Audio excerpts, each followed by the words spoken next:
asalto al cuartel Moncada abre una nueva fase en la historia de Cuba.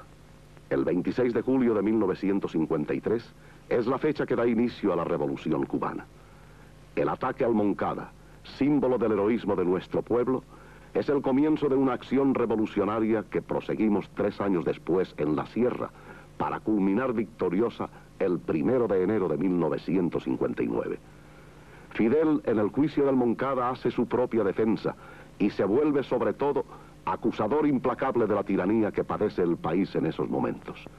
En su famoso alegato "La historia me absolverá", expone los fines políticos que se propone alcanzar y desarrollar.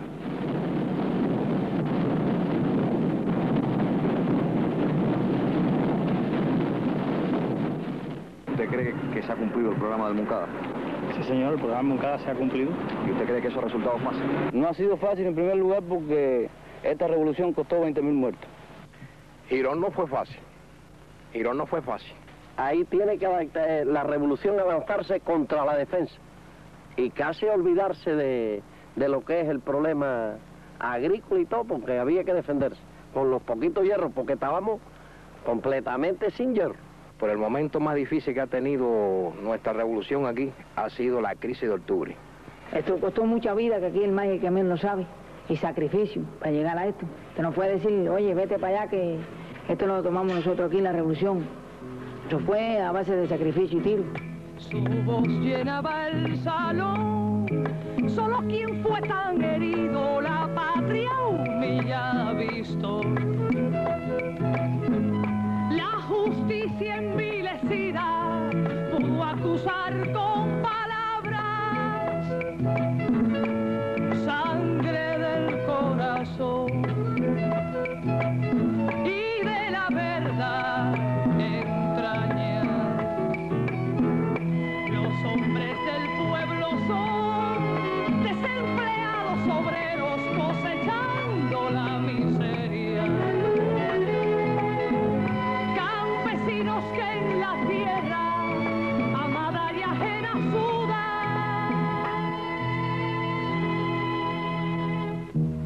Y esta gran masa irredenta a la que ofrecen y engañan, no le iban a decir, te vamos a dar si no tienes aquí, lucha con todas tus fuerzas hasta vencer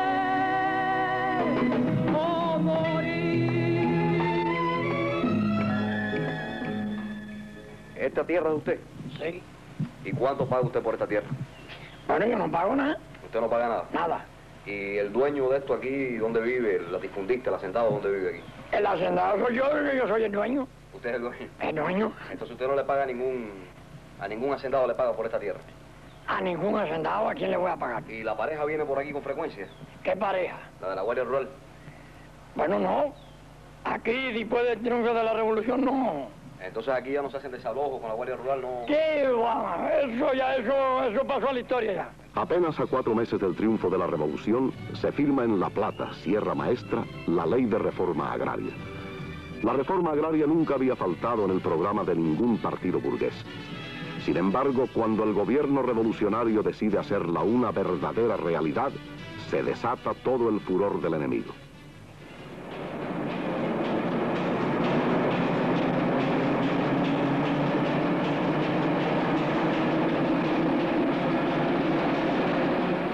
El 6 de agosto de 1960 se clausura el Congreso de Juventudes Latinoamericanas.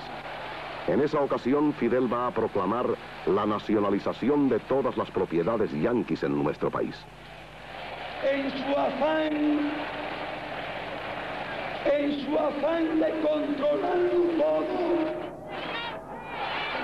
Fidel pierde por un momento la voz. Es una situación tensa. Más de 50 años de explotación imperialista van a terminar en esa histórica noche. Un ligero revés, sin importancia, porque se ha ido una voz por un momento, pero ahí está él y estará.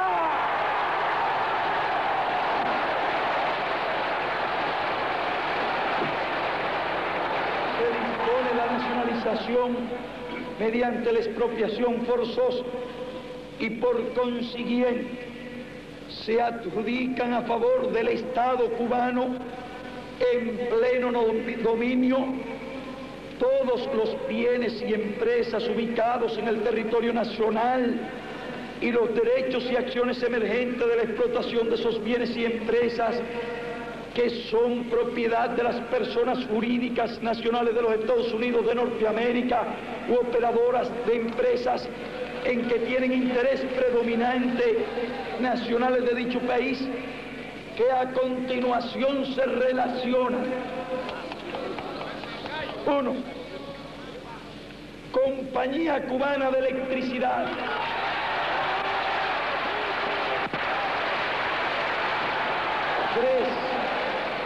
3. Eso estándar hoy. Una a una van pasando al pueblo todas las riquezas del país. Es un desafío sin precedente en nuestra historia. Toda Latinoamérica vibra de emoción ante un hecho que hasta entonces parecía imposible.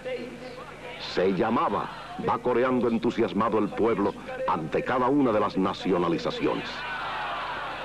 23, Guantánamo Sugar Company. 24, United Fruit Company.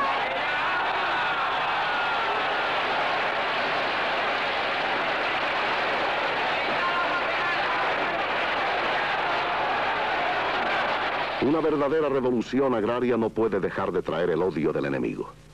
Una verdadera revolución agraria acaba con siglos de explotación, de injusticias y de privilegios. Inmediatamente la revolución entregó la tierra al que la trabajaba. ¿Qué es lo que usted ahora? Bueno, ahora yo soy un agricultor pequeño. ¿Y antes qué es lo que era usted? Antes era un arrendatario. ¿Y qué pasó? Un explotado. No, en el caso mío soy beneficiado. ¿Oíste? En todo. Porque mira, yo empiezo porque yo tenía una casa muy mala, me estaba cayendo la casa arriba. Después de la revolución la hice, que es esa que está ahí, que la pueden ver. Tengo motores que los tengo ahora, que antes yo no los podía poseer. ¿Sus hijos trabajan en la tierra? Sí. ¿Cuándo ellos trabajan en la tierra? Ah, bueno, ellos trabajan en la tierra en sus horas de descanso también. Vienen y trabajan. Mira, aquí hay uno que ese ahorita mismo lo ha de ver llegar, ¿oíste? De trabajar en la guagua. Llega, se quita su ropa y entonces va a sembrar y a trabajar y a limpiar su arroz y a limpiar lo que él tiene ahí.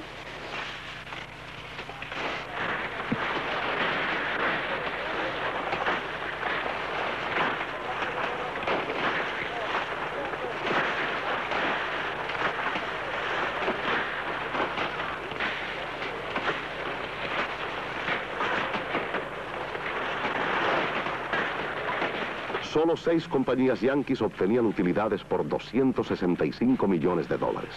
El ingreso per cápita en la familia del trabajador agrícola era de 25 centavos diarios.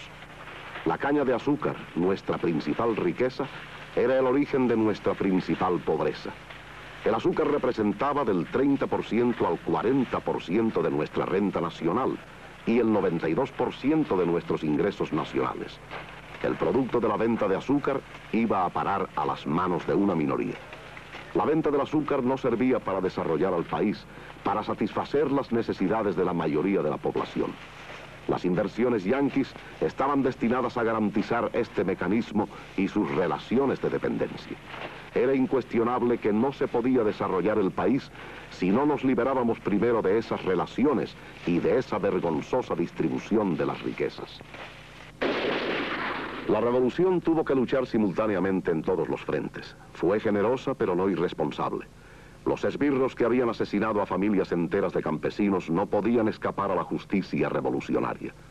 Para el pueblo era evidente que la revolución se desarrollaba seriamente. Esa misma evidencia hacía que el imperialismo utilizara todos sus medios de comunicación para desacreditar a la revolución. La prensa internacional, controlada por ellos, se encargaba de crear una alarma mundial sobre el baño de sangre cubano y otras difamaciones no menos canallescas, pero no se conformaron con las palabras. Pasaron, como ya hemos mencionado, a los hechos.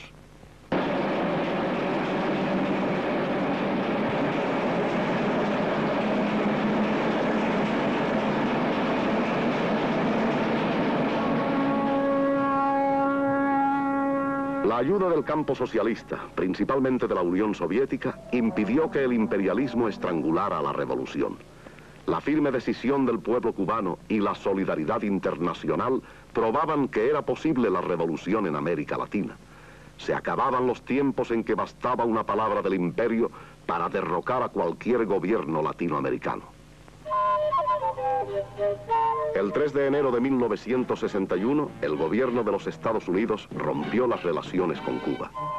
El país pudo entonces contar con el azúcar para diversificar su agricultura. En aquello mismo nosotros vivíamos allá en un lugar remoto, en un monte, y trabajando todas esas condiciones. O sea, triunfó la revolución, todo es distinto. Nosotros vimos una libertad distinta, pudimos salir, incluso ni de la casa nosotros salíamos nunca. Escondido, se puede decir, viviendo guajirito en la casa. Entonces empezamos a salir en una vida distinta, teníamos trabajo donde quiera. ¿Y ahora qué tú eres? Obrero agrícola aquí. ¿Y dónde vives? Aquí en el el pueblecito que construyó la revolución aquí ahora. Que eso es un cambio de vida tremendo para el mismo obrero. Nosotros mismos llegamos aquí al pueblo y desde que llegamos todo está ahí. La leche la tenemos ahí, el agua, corriente, todo. Entonces no tenemos que pensar de que si hay que alar la pipa por tal lado, de que hay que teñar la vaca, de que ver los animales. No es nada más que terminar el trabajo y llegar a la casa, bañarse y a ver televisión.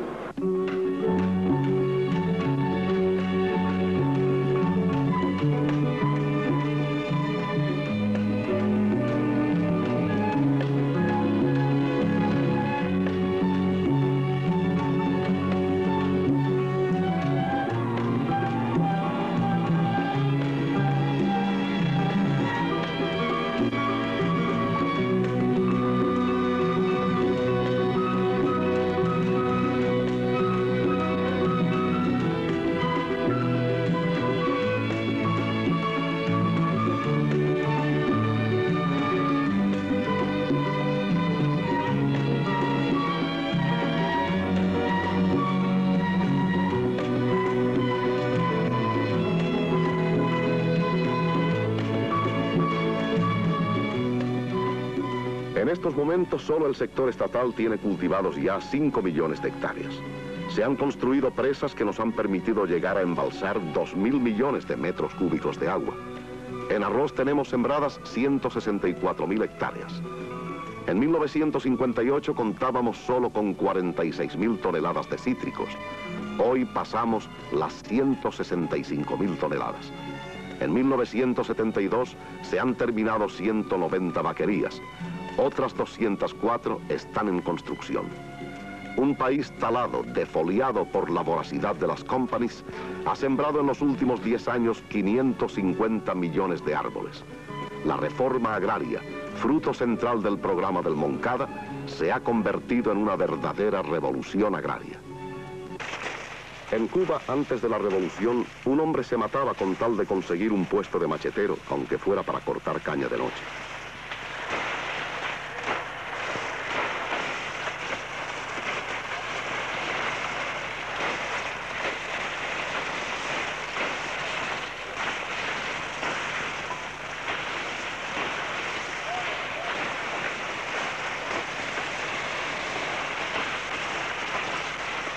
La revolución acabó enseguida con el desempleo.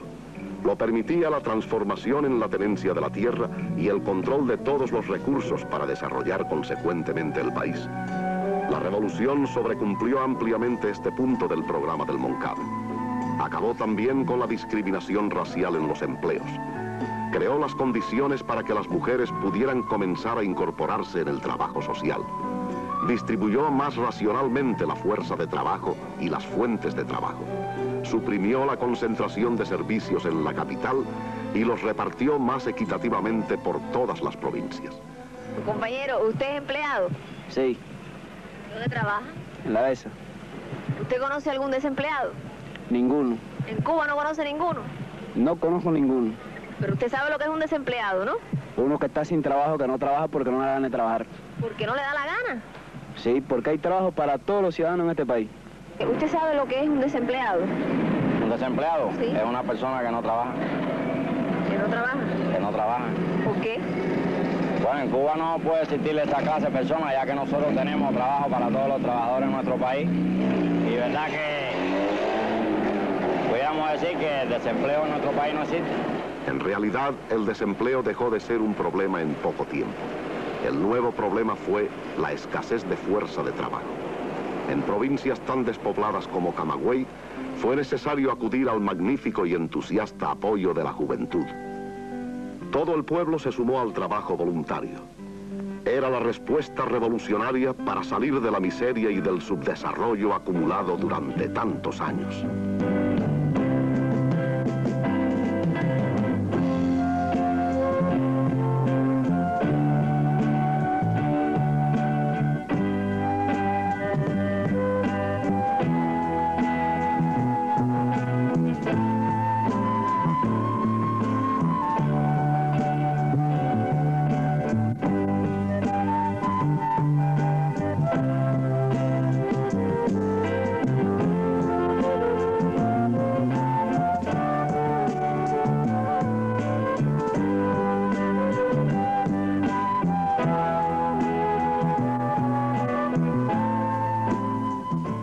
El campo no puede vivir sin industria y ni el campesino para trabajar en ella tampoco puede vivir sin industria, tiene que estar rodeado de industria. Un ejemplo típico de que tiene que convertirse en industria son los centrales azucareros.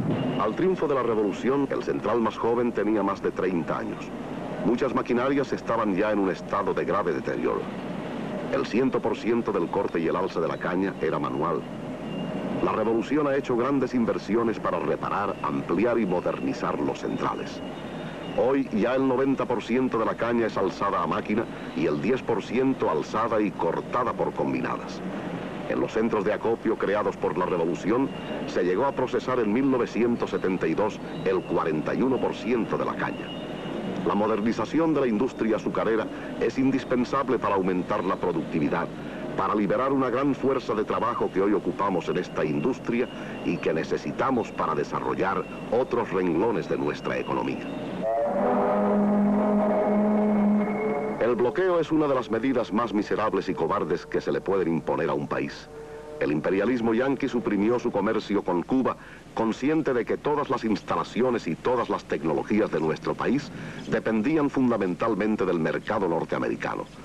Impidió igualmente que muchos países del mundo, en especial los de América Latina, comerciaran con nosotros. Esto ha exigido grandes sacrificios, pero ha desarrollado también la conciencia política y la iniciativa del pueblo.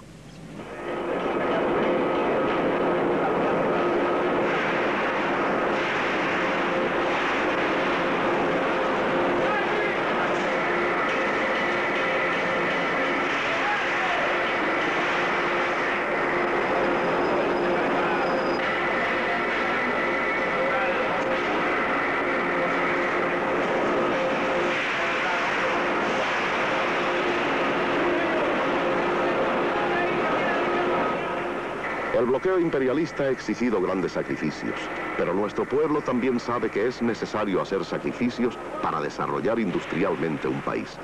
Cualquier país que ha querido salir del subdesarrollo y desarrollar seriamente su economía, sabe que los servicios son afectados en una primera fase.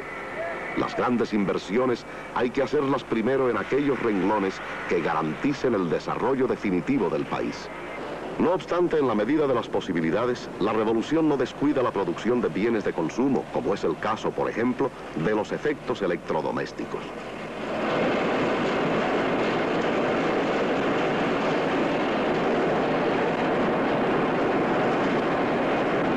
Como es el caso de la industria pesquera. Hoy nuestro país está desarrollando las técnicas más modernas para la pesca en gran escala. En 1953 se capturaron 21.900 toneladas de pescado. En 1972, 139.890 toneladas. Pero es en los renglones fundamentales donde cada vez se priorizan más las inversiones. Modernas y gigantescas plantas de fertilizantes nitrogenados se instalan en ciudades como Nuevitas y Cienfuegos.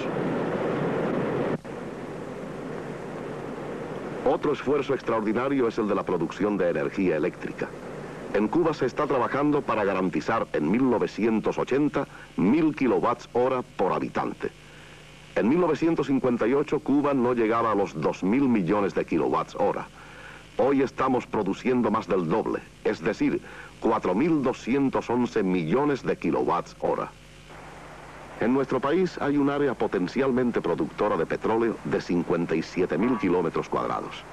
Apoyados en las técnicas más modernas, con estaciones móviles terrestres y marítimas, hemos incrementado la exploración de nuestro subsuelo para definir en los próximos 5 años nuestras verdaderas posibilidades petrolíferas. Las plantas de Micaro y Moa, mediante los acuerdos suscritos con la Unión Soviética, serán reconstruidas y ampliada su base minera. Antes de la revolución producíamos 18.000 toneladas de níquel. Hoy se producen 36.000. Con el convenio soviético, en una primera etapa llegaremos a producir 66.000 toneladas. Posteriormente, mediante el CAME, se elevará la producción a 126.000 toneladas al año. El convenio con la Unión Soviética, aparte de contribuir en forma decisiva al desarrollo de los renglones más importantes de nuestra economía, es una respuesta clara, concreta, revolucionaria a problemas muy agudos del mundo de hoy. Uno de los problemas graves del subdesarrollo es la eterna y siempre creciente deuda exterior. Los países capitalistas fijan créditos a corto plazo y con intereses altos. El otro problema no menos dramático es el del intercambio desigual. Los productos del mundo industrializado tienen cada año más precio. Los nuestros se venden cada año a menos precio. La Unión Soviética ha transferido todas nuestras deudas contraídas desde el comienzo de la revolución hasta enero de 1973 para el año 1986 y para pagar después durante 25 años y sin interés alguno. Los precios de nuestros productos principales, azúcar y níquel, han sido fijados muy por encima de los establecidos en el mercado mundial. Estos acuerdos, como ha dicho Fidel, constituyen un ejemplo sin precedentes. El gesto de la Unión Soviética, impregnado de un verdadero espíritu internacionalista, nos compromete a trabajar más y mejor, así como a seguir desarrollando nuestra propia militancia de solidaridad internacional.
¿Dónde estamos? En el municipal Chimirico. ¿Y por qué razón hay aquí un cementerio tan cercano?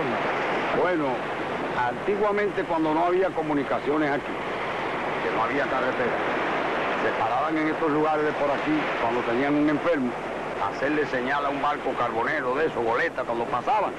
Y entonces, algunas veces se acercaban con botes y se llevaban los enfermos, a veces se morían aquí por falta de recursos médicos y todo ese negocio. ¿No había hospital por aquí? No, en ese tiempo el único hospital era en Santiago de Cuba. El más cercano era Santiago de Cuba. ¿Y ahora cuál es el más cercano? El más cercano es el que hizo la revolución aquí, que se llama Giraldo Aponte Ponseca, ahí en esa loma que usted ve.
El imperialismo logró llevarse de Cuba una apreciable cantidad de médicos. Fue uno de los actos más cobardes y mezquinos realizados por un profesional en nuestro país. En el momento en que en Cuba se abrían las posibilidades de ampliar los servicios médicos, algunos prefirieron ofrecer sus servicios donde se pagara mejor. Cuando nosotros nos decidimos a estudiar la carrera, siempre nos mueve algo, una vocación, una cosa muy profunda que es difícil deducir, porque cuando uno siente esa necesidad de ayudar al prójimo, pues en definitiva siempre, toda la vida se dijo que el médico deseaba ayudar al prójimo, y lo deseaba desde, quizás sí, pero el medio le iba limando esa necesidad de ayudar al prójimo y el médico llegaba a deshumanizarse de tal manera que buscaba en el paciente un cliente, un mercado. Nosotros no. Nosotros vemos al paciente como un ser humano que siente, padece, sufre, piensa igual que nosotros. Un médico... Los médicos que se quedaron, los que amaban su profesión por encima de cualquier interés de tipo personal, tuvieron que afrontar con una dedicación y con una abnegación increíbles las nuevas y crecientes necesidades del pueblo. La revolución se planteó inmediatamente la necesidad de desarrollar un nuevo tipo de médico. Frente al lucro, la conciencia de que la salud es un derecho del pueblo. Frente a la concentración de este servicio en la capital, la necesidad de extender el servicio al interior de todo el país.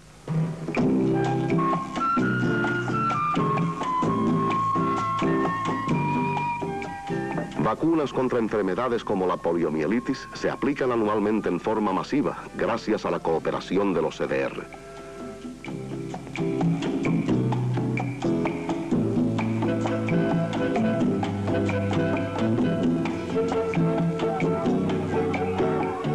El desarrollo de los círculos infantiles, servicio completamente gratuito, ayuda a garantizar la salud del niño y permite a la madre incorporarse a la producción. Todos los trabajadores tienen garantizado un mes de vacaciones al año. Todas las playas son gratuitas. La legislación laboral garantiza que ningún trabajador quede desamparado al tener que ausentarse del trabajo por motivos de salud. Los gastos de seguridad social en los últimos años de la tiranía fueron de 97 millones de pesos. En 1972, la seguridad social en Cuba, retiros, jubilaciones, maternidad, ha sobrepasado ampliamente los 500 millones de pesos.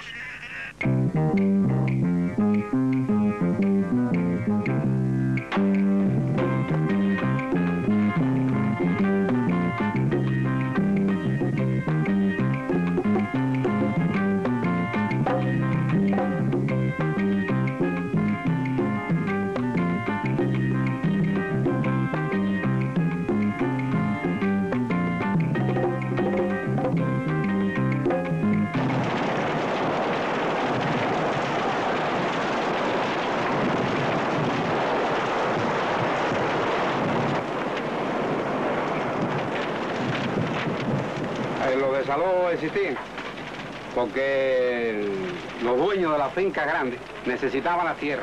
Entonces venían con la pareja de guardia rural y desalojaban. ¿Tenemos orden de desalojo? Y entonces entraban y pegaban a botar los muebles para afuera. Entonces pensaban a cargar, ¿qué? Como están ahora aquí. Se existía todo eso, ¿no? La familia recogiendo los bultos de las camas, la ropa, la señora recogiendo los colchones de la cama, toda la ropa de la casa. Después metían mano a desarmar las camas y la apagaban a botar para afuera. Arrancan todo lo que tienen. Con la misma le meten mano y va todo para afuera. Y así existía el desalojo.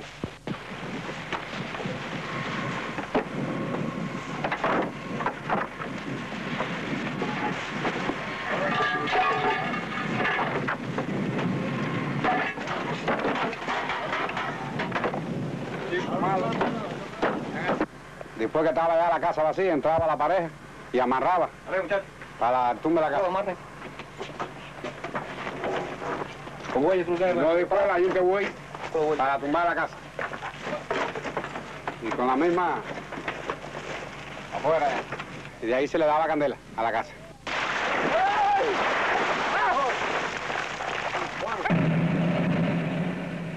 Muchos campesinos emigraban a la capital. Junto con el resto de los desempleados, iban a poblar los barrios de indigentes que crecían alrededor de las ciudades. La mayoría de la población vivía atrapada entre la expansión latifundista y los altos alquileres que imponían en la ciudad los dueños de casa.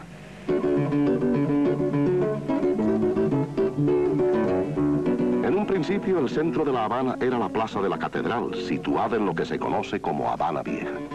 Este centro, con los años, se fue desplazando. Pudiera decirse que en la medida en que la población popular ha ido creciendo, la burguesía ha ido retrocediendo. Después, el centro de la ciudad pasó a ser el Parque Central y sus alrededores, el Paseo del Prado, el Centro Asturiano, el Centro Gallego, el Capitolio, ese viejo refugio de senadores y representantes, ridícula imitación del que existe en Washington. Más adelante, el centro fue Galiano y San Rafael, lugar que se llegó a conocer como la esquina del pecado. En ese parque estaba antes el Encanto, una de las tiendas más lujosas y famosas de Cuba.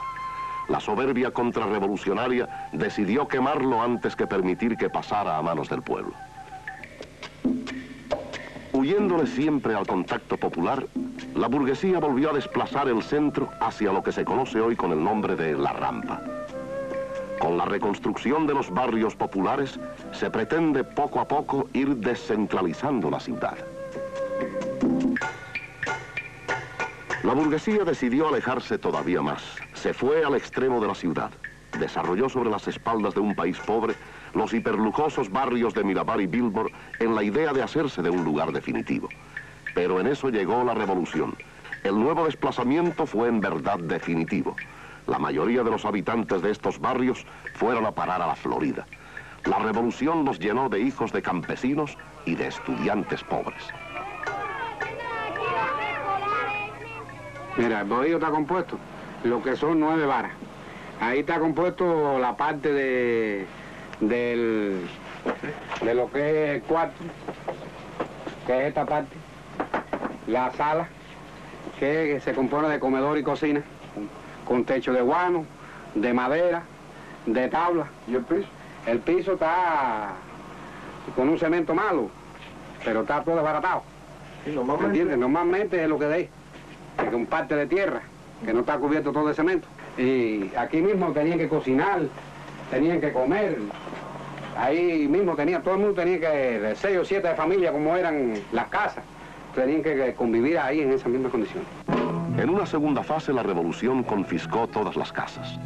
A los propietarios se les indemnizó con una cantidad que no excediera los 600 pesos mensuales. Hoy, una gran parte de la población no paga alquileres y el resto solo paga el 10% de su salario. Pero la fase más compleja es la construcción de nuevas viviendas. La herencia de 50 años de capitalismo arroja un saldo dramático. Pésimos sistemas de alcantarillado y en muchos casos ninguno. Viejos acueductos, insuficiencia de agua potable y cientos de miles de solares o cuarterías. Lo primero que hizo la revolución fue acabar con todos los barrios de indigentes en nuestro país.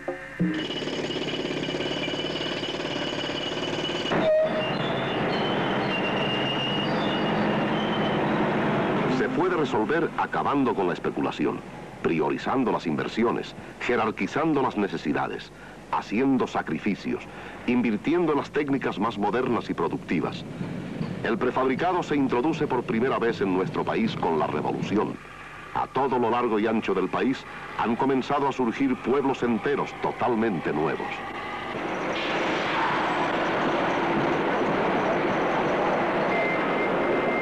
Se puede resolver contando con un pueblo decidido a construir su propia vivienda. Frente a la escasez de fuerza de trabajo, la revolución ha creado el sistema de microbrigadas. La microbrigada es el plustrabajo que ofrecen todos los trabajadores del país para construir sus propias viviendas. Unos en la construcción, otros en la producción, cubriendo la temporal ausencia de sus compañeros. En Cuba existen en estos momentos más de 1000 microbrigadas. ¿Pero qué ha recogido, señor? No, nada, entre y vea, nosotros no sabemos nada. ¿Y qué le parece la idea de mudarse para allá? Bueno, magnífico. Yo estaba loco, contento de... ¿Usted cree que esté mejor allá en el pueblo? Caramba, ¿cómo claro vamos a que estar? Por lo menos los Ahí. muchachos para el negocio de las clases, que es distinto allí. Muchachos, ¿sabes lo que es que nosotros tenemos que mandar los muchachos nosotros? 3 kilómetros. 3 kilómetros a caballo. Y de aquí allá a eso, y tenemos otro en Jersey, que hay que llevarlo de madrugada a coger el tren. Está becado, se viene los viernes. Está internado, pues se sigue internado.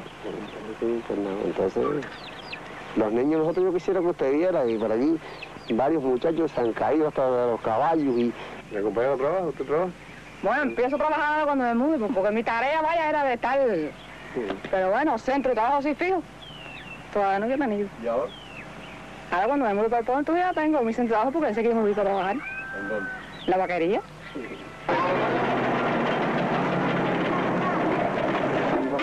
¿Tú no viste tu casa nueva, no? No, no, no. Subo la manilla para arriba, mami. La manilla para arriba, arriba. Arriba, pues. Mira por allí. El nuevo nieto. Muy bien, tráelo para acá. Oye, ¿los niños no están?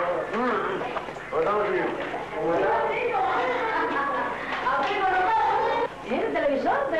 No lo tenían, ¿eh?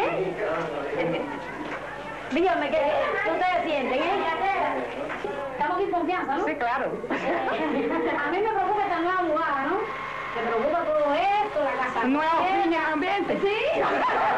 Pues yo quisiera, ¿no? Pues, esta emoción que como una casa nueva, todo nuevo. Y ustedes se sintieron también con un matrimonio nuevo y se dieron un fuerte beso aquí.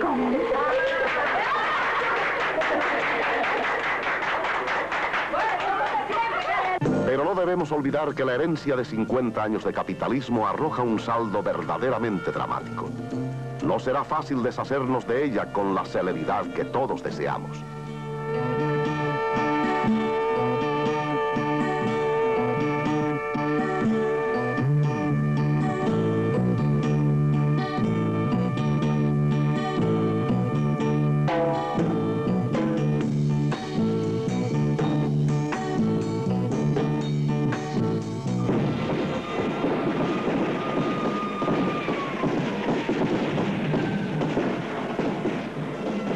En Cuba, la Crónica Roja era una institución. Los crímenes pasionales y los suicidios aumentaban de año en año. La prensa, con su famosa libertad, especulaba miserablemente con estas tragedias.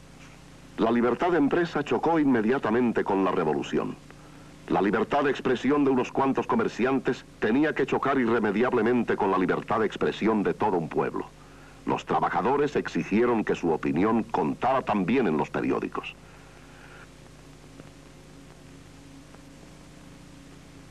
Frente a cualquier artículo reaccionario, los trabajadores del mismo periódico aclaraban en una coletilla que no estaban de acuerdo con los criterios de la redacción. Ilustres periodistas que fácilmente se conciliaron con las planas más mercenarias de la Crónica Roja, no pudieron hallar un entendimiento con trabajadores más honestos de la prensa. Los dueños de periódicos comenzaron a abandonar el país. La revolución pasó a la ofensiva. La radio y la televisión fueron nacionalizadas. Se dictó la ley que propiciaba la creación y el desarrollo de un cine nacional. Se suprimieron radicalmente de nuestras pantallas todas las películas racistas, colonizadoras y de contenido fascista. Si la causa de tanta violencia inútil era la frustración, la causa de la frustración no era otra que la explotación, la discriminación, el desempleo y la ignorancia.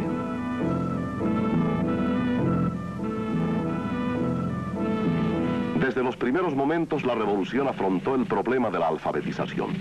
En Cuba existían 1,5 millones de personas analfabetas. La mitad de la población no llegaba al 6º grado.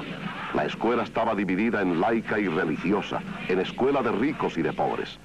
La revolución suprimió estas divisiones, implantó la enseñanza laica y gratuita en todas las escuelas, reconoció el derecho de todo el pueblo a la educación. 1961 fue el año de la alfabetización. Miles de jóvenes se repartieron por toda la isla para acabar en un año con el analfabetismo. Fue uno de los momentos más hermosos de la revolución. Analfabetos y alfabetizadores aprendieron mutuamente. Los alfabetizadores aprendían las primeras realidades del país, mientras los analfabetos aprendían las primeras letras. Ancianos de más de 100 años pidieron ser alfabetizados. Niños de menos de 12 años se ofrecieron para alfabetizar. Hay que decir que la contrarrevolución trató por todos los medios de destruir esta posibilidad. Estimulados por el imperialismo, llegan a asesinar a jóvenes maestros como Conrado Benítez y Manuel Ascunce. 1961 fue también el año de la invasión mercenaria de Playa Girón. Fue el año en que el imperialismo más se ensañó contra nuestro país. Que no pueden perdonarnos los imperialistas que hayamos hecho una revolución socialista en las propias narices de los Estados Unidos y que esa revolución socialista la defendemos con esos fusiles.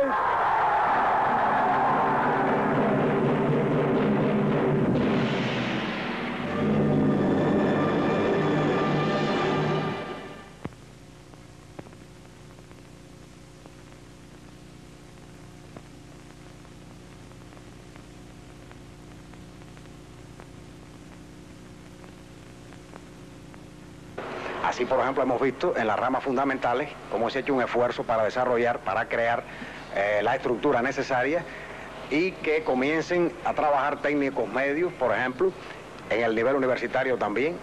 Y así hemos tenido en los últimos años una participación tremenda de la universidad y de otros centros educacionales en la formación de esos técnicos medios y universitarios, por ejemplo, en la rama agropecuaria fundamentalmente.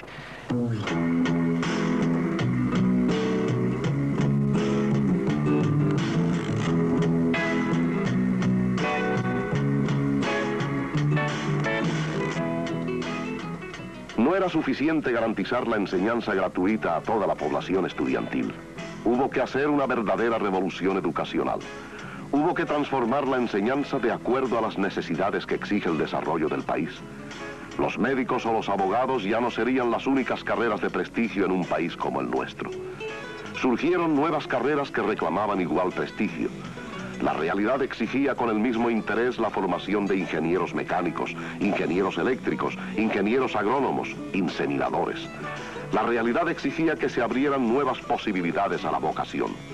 Surgieron los círculos de interés.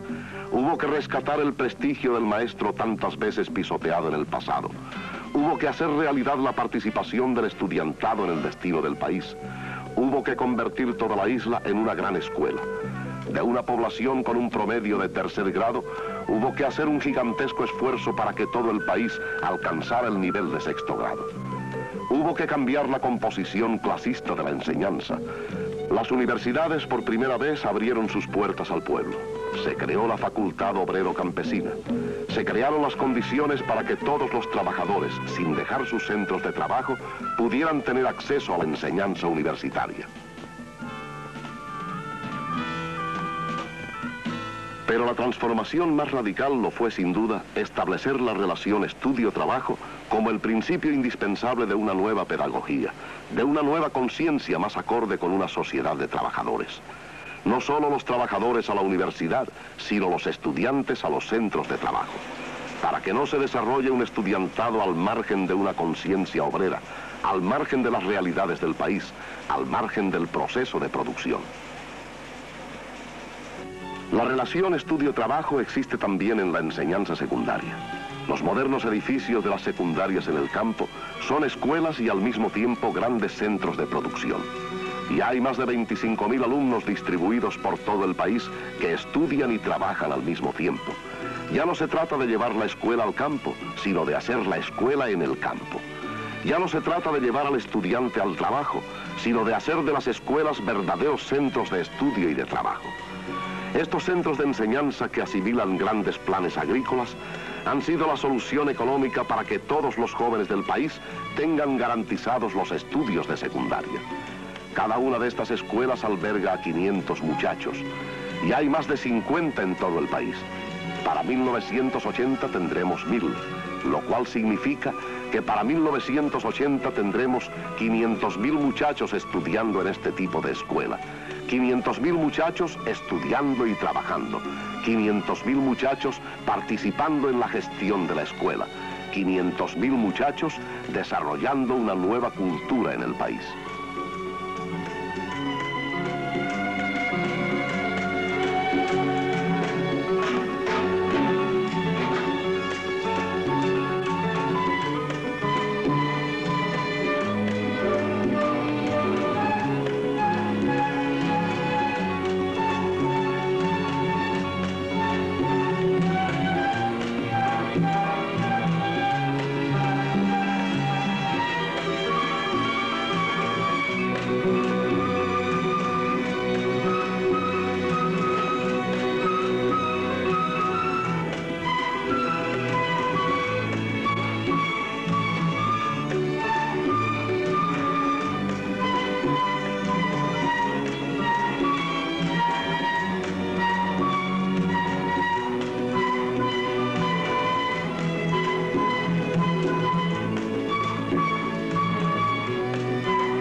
costo de la educación se aproxima a los 500 millones de pesos.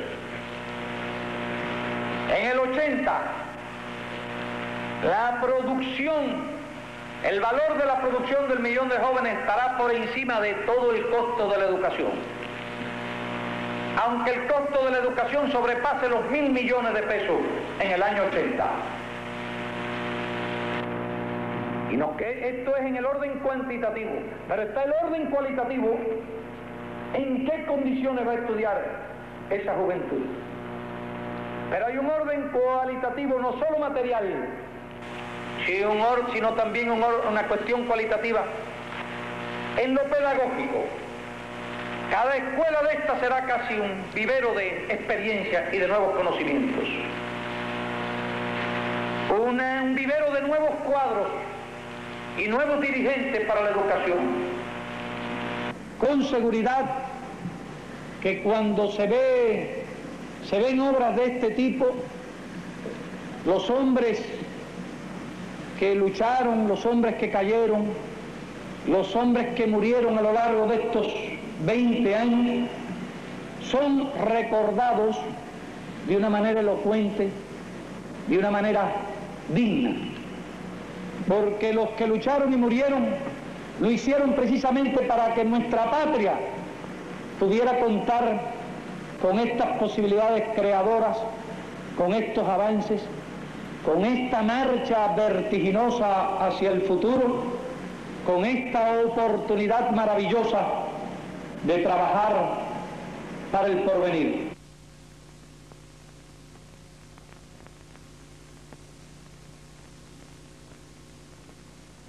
Hombre que vas creciendo, en el camino ha quedado sangre que fue cimiento, cimiento de lo logrado, sí.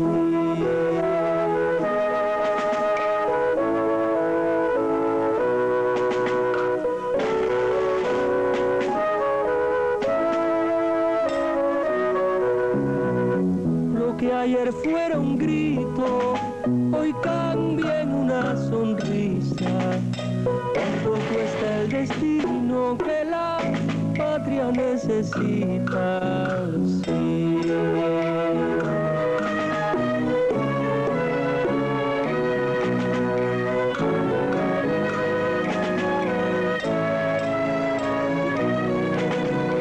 Cuánta vida preciosa, cuántas generaciones, qué juventud deseosa como tú se perdió. Cuánto